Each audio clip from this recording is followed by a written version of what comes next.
जिस बहू के मायके से दान दहेजा ज्यादा आता है, उस बहू का दिमाग सातवें आसमान पर रहता है और पूरा घर उसकी सेवा में लगा रहता है। भैया बड़े बाप की बेटी है, इसके बाप ने बहुत दहेजा दिया है, इसको कोई कुछ ना कहना।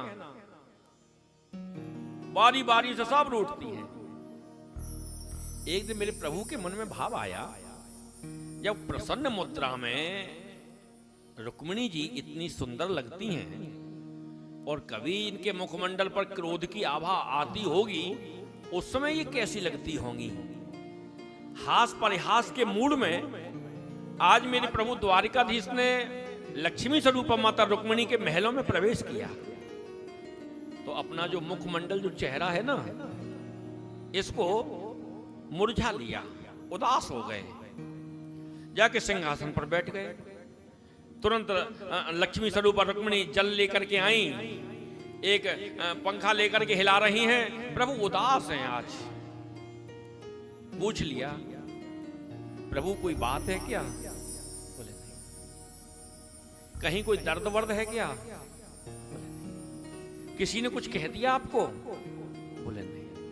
तो कहीं ऐसा तो नहीं कि ये आपके चरणों की दासी है, इससे कोई अपराध हो गया हो? प्रभु ने कहा, बोले हाँ। प्रभु जान के तो कोई अपराध किया नहीं है, अगर अनजाने में कोई अपराध हो गया हो तो आप बता दो, हम उसको सुधार लेंगे।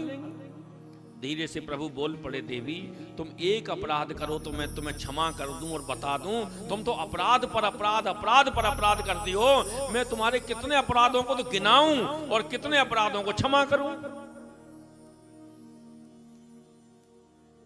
देवी सबसे पहला अपराध तो तुमने ये किया कि मुझसे विवाह क्यों किया।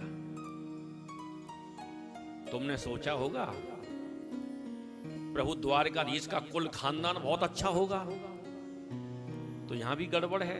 कोई कहता है देवकी का है, कोई कहता है यशोदा का है, हमको यही कन्फर्म नहीं आखिर हम हैं किसके। कोई यशोदा नंदन कहता है, कोई देवकी नंदन कहता है, मेरे कुल खानदान का भी पता नहीं। तुमने सुना होगा द्वारिकाधीश बहुत सुंदर, स्मार्ट, ब्यूटीफुल होंगे, तो हमारी तो मैया ही हमसे कन्नुआ कह के बोलती थी। ये काले कलूटे से विवाह करके तुम्हें क्या मिला? तुमने सोचा होगा द्वारकाधीश बहुत बड़े वीर पुरुष योद्धा होंगे, इसलिए विवाह किया होगा। देवी जरासंध आदि राजाओं के भय के कारण मुझे पृथ्वी पर नहीं रहने दिया, तो समुद्र के अंदर कायरों की तरह छुप करके रहता हूं मैं तो कोई वीर पुरुष भी नहीं हूं। तुमने सोचा होगा द्वारकाधीश तो बहुत बड़े धनाढ्य होंगे, बहुत बड़े पैसे वाले होंगे, तो न तो देवी हम बहुत बड़े धनाढ्य हैं, न पैसे वाले हैं, और न हमारे जो भक्त होते हैं ना, वो भी बहुत ज्यादा धनाढ्य नहीं होते हैं, केवल हमारे नाम का आश्रय लेते हैं। रघुपति राघव राजा राम, पतित पावन सीताराम, राधे कृष्णा करके मधुकरी वृत्ति से मांग मांग करके खाते हैं और हमारा नाम लेते हैं। न हम धनिक हैं और न धनिक हमको प्रेम करते हैं, तो हम भी धनिकों को प्रेम नहीं करते।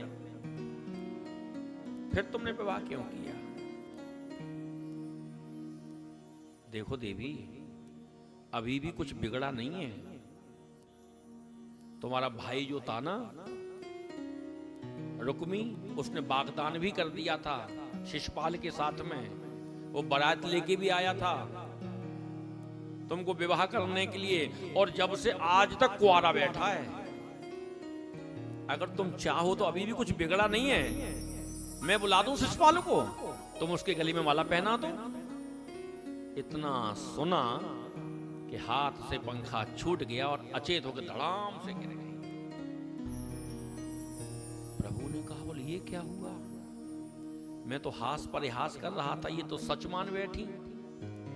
चतुर्भुज रूप धारण किया मेरे प्रभु ने।